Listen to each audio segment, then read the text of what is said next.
Hajde, hajde, priđi bliže, nova igra sada stiže.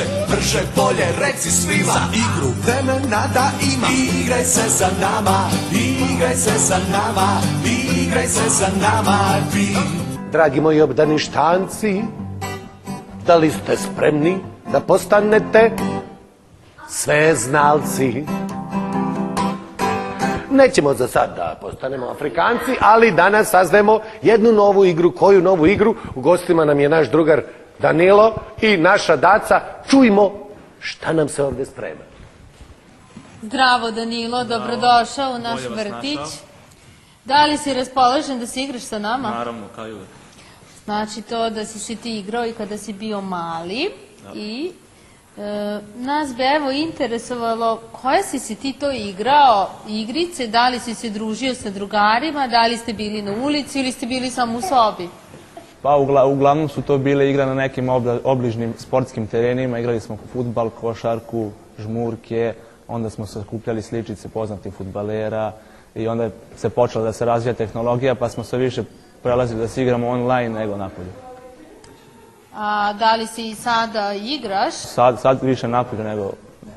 Pa sad vidimo da držiš nešto u ruci, da li bi bio ljubazan da nam objasniš šta je to i čime se ti to baviš, to je šta ti to treniraš? Ja se bavim bejsbolom, a ovo je jedan od osnovnih rekvizita kako bi mogao da se igra ovaj sport. To je palica, drugi rekvizit je loptica i rukavica. Bez ove palice mi ne bi mogli da udarimo lopticu jako. A da li to može da se igra jedan igrač sam ili možda treba da bude za ovu igru više drugara? Uvek mora više drugara. A mi smo čuli da si ti igrao i da si bio tako uspešan da si u reprezentaciji Srbije, ali da si igrao i u nekim drugim zemljama. Jel hoćeš malo više da nam kažeš o tome? Prošao sam kroz sve selekcije reprezentacije. Pre 4 godine sam bio sa reprezentacijom u Japanu.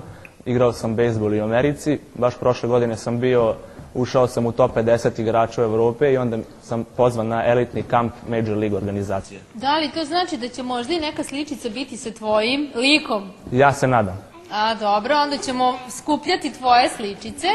A sad, kako izgledaju vaši treninzi? Da li ti moraš da doručkuješ da bi išao i imao snage da treniraš? Pa naravno, ishrana je na prvom mestu. Da bi udario jako i bacio jako lopticu, moram da jedem, da budem snažan, da jedem voće, povrće, meso.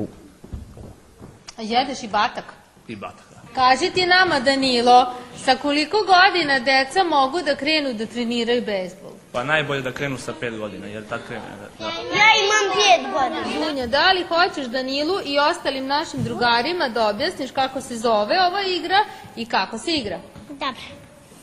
Zove se neka bije. Tako se postavi u sredinu kruga, a tu su deca i igraju se. I oni kada postave tu lopticu, neki izgovaraju neka bije. Jedno dete treba da kaže nečije ime. Da, i onda svi trebaju da se razbeže i kad to dete kaže stop, onda pokuša nekog da gađa. Koga pogodi ispada, a možeš malo i da se pomeriš da te ne pogodi.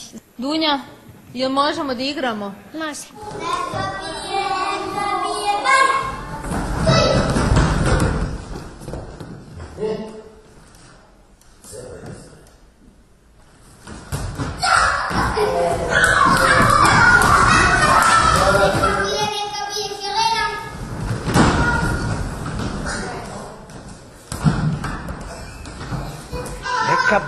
Neka bije, da čujem. Neka bije. Prvo na loptu stop, pa meću gađaj, tip top i zapevaj. Neka bije. Pa da, neka bije.